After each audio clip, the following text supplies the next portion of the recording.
Good day, all. Ira Epstein with your financial market wrap-up. And this wrap-up is for Tuesday, the 1st of February. I'm so glad we're out of January 2022 at 7:15 p.m.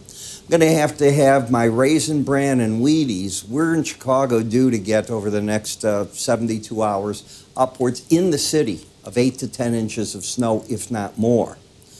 So it's just getting ready to go. We're getting rain right now, and then that's going to convert itself over around 1 in the morning, which means my muscles are needed to go outside. I live right in the city, and I have a home in the city, which is unusual to begin with. And it's crazy, but you got to go out and do the sidewalks, otherwise you get a fine of $500 if it's not done by a certain time.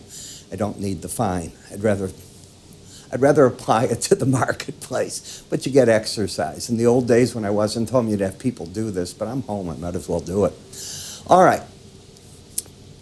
I think what we have is that we've established a trade bottom in many of the markets. I see it in the stock video that I do, the spiders and ETFs. I see it in the stocks that I cover in that. I see it in metals, not as much. Frankly, nowhere near as much as I see it in these markets we're going to cover.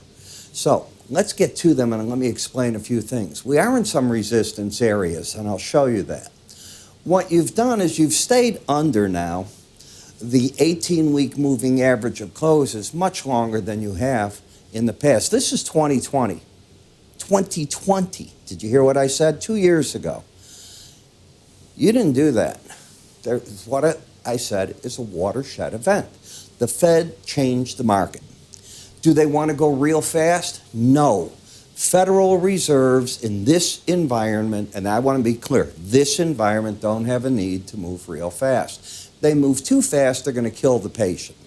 They want the economy to stay strong. They don't want to jolt it. Inflation isn't galloping. We know that Omicron is definitely there and skewing what might be a norm, whatever that might mean. But it is skewing it. We have a new variant. It's more contagious. Yeah, you heard me. It's more contagious than the Omicron original variant. So another wave, could people get that? I don't know. Right now in Chicago and other major cities, our hospitalizations, people going to it, have done this. Declining at a sharp rate. They're talking again. Can they get rid of some of the mask mandates? What's going to happen for the kids in school? That change is underway right where we said. We thought late January would be when it peaked out, and it did. I mean, just read the science. It's not me. Read the science and you get a feel. They're saying that this next variant is contagious as it is because so many more people are vaccinated and continue to be and get normal, if you will, antibodies if they've caught COVID already, that it gets less and less disruptive. Maybe that's the right word. When we take a look at the S&P 500, what I think has taken place is what I'm going to explain here.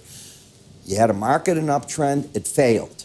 No other way to say it, failure. First big correction that we've had in a long time. You see that on the weekly chart, right, at the closes. Now the market's got to decide, hey, was that wrong in failing there? Or we've gotten down and this is just a dead cat bounce and the market's still going to pay attention to that. That, I'm giving you the yin-yang, what the market is pulling on. When you look at the current chart, it turned bullish. It did it back here. You now have a pattern of higher lows, higher highs. That's the definition of an uptrend. The market's followed itself through, which is fine. Where are the key moving averages? That's all you've done. You've rallied into the 18 and the 100.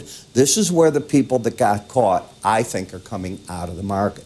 They're saying, let me out. I didn't lose that much. Let me rethink what I want to do. Now, this is an index. So it's made up of 500 stocks. I don't know the 500 that they're all doing, but that's it. And it's a weighted index. It's not one for one. So we know what we've got there, okay? When you come and you look at the Bollinger Band, the free fall took the market extremely under the Bollinger Band day after day, then moved back into it. And that's why I think this is a relief rally so far, not necessarily anything more than that. Momentum accompanied the market back up here, but again, you're in a lot of resistance. That's all I can say. Let's assume you want to buy the market. Okay. Other than a hunch, where would you put a stop?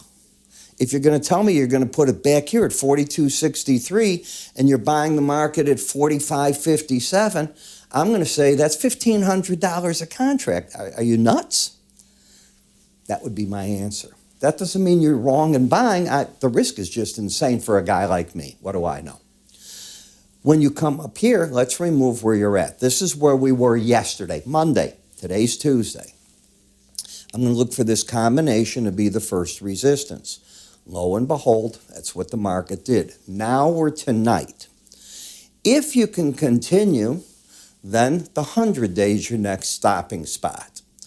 I'm going to repeat again. If you buy here, where do you put a stop? Trading is all about where am I wrong. I watch traders, owning a brokerage company, it's fascinating. I watch some great traders break rules. And if you're telling me, well, I'm bullish, this XYZ commodity, and that's my stop, I go, that's lunacy. Because in the end, there's always an event that goes to that stop the one time that you don't think it will, and it wipes your account out, or it destroys you so much you spend the rest of the year trying to rebuild it. We've all been there if you're traders. I just say, interesting. Okay, I can argue. Uptrend, I see it, but I don't see an entry spot. That's the point I've got. Same in the Dow. We talked here that if you rallied, you had 3 layers of resistance. The first you fought with, the 200, then the combination of the 18 and the 100. You have your uptrend, you're there, but I contend to you, these are people up here that probably are saying, I can't buy new money, it's too much risk, and I'm caught. What do? The Russell's still the weakest of the group. Now, the last rally high we had in this, I want to see if it took it out, was 2049.90. And so far, the market has gotten up to 2049.20. It still hasn't taken this out. It could tonight, but it hasn't done it yet. Let's assume it does, just to get those guys that want to say, Ira, you're always bearish that Russell and blah, blah. I'm always bearish the Russell because it's easy to be short. I don't care the name of the chart. You do understand that. I hope you learn that. This was sideways action that you came under. Game over until you take out those highs. Once you had your breakout, these 2 days were your breakout right here. Actually, these 2 were it. And I explained that. The lower quadrant, the other side of the Bollinger Band, game done. And until it get up over that, I don't know how deep other than Bollinger Bands, and you rode it all the way down there. Now you're losing that momentum. I get it. And when you get the embedded reading that's lost, my rule, if you take my Bollinger Band course, is you're going back to that 18-day average of closes. So for everybody out there, I'd like to see that happen so I'm right again. When we take a look at the VIX, this gets interesting because a lot of traders sold, as I told you, calls back here. And I said that they'd probably cover the first chance they can at the 18-day average. They got it today. So it's a bad trade, and they'll get those. Those guys will beat you more times than not because these Bollinger Bands will stop the market just about all the time. You'll get these 3-4 times a year moves. But the other times, they're money winners. They just go there and they pay you back in spades both ways. So that's my attitude on it. Doesn't mean I'm right, and I'm certainly not telling you what to do. Now we get to the bond market, which is in an uptrend, the opposite of what traders think, but it's also caught in this pattern that's going sideways. Do you see how the Bollinger Bands are going? That's the churn. So now you're in the pattern where you churn the market, and you get whipped in there, back and forth. We all are being told that the thing we should expect are higher rates, yet the higher you go, the lower they're going. What about the 10-year note? You came from the depths of hell right up to the 18-day average. You keep fighting your battle against it. The trend is up because you have higher lows, higher highs, but you're not able to get through that. And even if you did, I think you're just going to be sideways for a bit. I wouldn't be surprised if you do this for a while. It's typical of what happens when a market wants to go into a pause and establish itself for its next move. In the dollar index, never was overbought, correcting an overbought condition, never was embedded, was overbought, got to its Bollinger Band, and that's where I teach you come out of the market. And the pros, if they did that, they're sitting there at 120 points lower now, and they're going, okay, If you lose the overbought condition, maybe they're going to buy again. I don't think they'll buy here until you lose that. Flip-flop the eurocurrency. Area to cover, resistance back up here. I look for the pros to show up, especially in this one, because you could easily lose the oversold condition. However, don't we have the European Central Bank meeting and the Bank of England right now? Pay attention. Speaking of the Bank of England, here you are back up right into neutral as you're going in this week into the bank meeting. You've gotten this market where you got a higher high, lower low. You ended this downtrend. You haven't established an uptrend. This is so typical of what the professional does in that market. They come out. In Bitcoin, I have been gradually telling you, since you lost the embedded reading, I think it's going back to the 18-day average, but it's a sign of weakness, not strength. And you're going to tell me, what's he talking about? Well, it's taken this number to drop to hit it if that's what it does, not that price is rallying to it. That's a difference. Look at the differential between Brent, April, and crude. They're narrowing in. Again, they've gone from 372 to 272. They're staying under that 18-day average. I'll come back there of closes. You can see that as you're up here, you have your embedded reading. Tomorrow is the OPEC meeting. I'm going to repeat. I think you're going to hear them say they want to increase production. I don't see how they can. The four countries that are the swing aren't making up the difference for the ones that are in trouble, that aren't producing enough oil for a myriad of reasons. That becomes the problem. Wake up, America, you shale companies. Get going. You got yourself, tell me you can't hedge $90 oil and make money. I don't get it. I just don't get it, okay? Are you waiting for the 100? You know it's going to be hard to get to the 100. It'll take a world event. Could be the invasion in the Ukraine. Could be Russian oil off the market for whatever reason. By the way, Russia turned back on natural gas to Europe today. Suddenly, it's all coming back again. They're reversing some flows. Tell me they don't use it as a tool. They don't politicize it. Come on. Brent crude. You're still in an uptrend. You're still embedded. Lose the embedded reading, and then I think the correction begins. Until then, I think the market buys these pullbacks, looking for the market to get up to a combination of a window envelope and or Bollinger Band. Take my charting course. I teach how to figure out the window envelope on how to use them. I tell you what the numbers are. I post them throughout the day for you, too. It's all included in my subscriptions.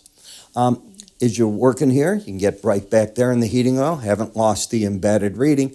And as I said in nat gas, I don't know how to trade it right now. Truly don't. There's times when I look at a market, don't know what to do. I see it broke out from here. When we were here, I said to you in these videos that I thought this market was basing out in the path of least resistance would be up because it was winter. As it turns out, that did turn out to be the case. Hard to catch that trade without any question. So, you want to be a trader, you want to learn about things, you want ideas, our futures trading kit. It's free. You've got a couple of courses, the Arun indicator, time and price together, very important. Pivot points for day traders, how to figure out support resistance areas using you can use a 10-minute chart, a 5, a 15, whatever's comfortable for you.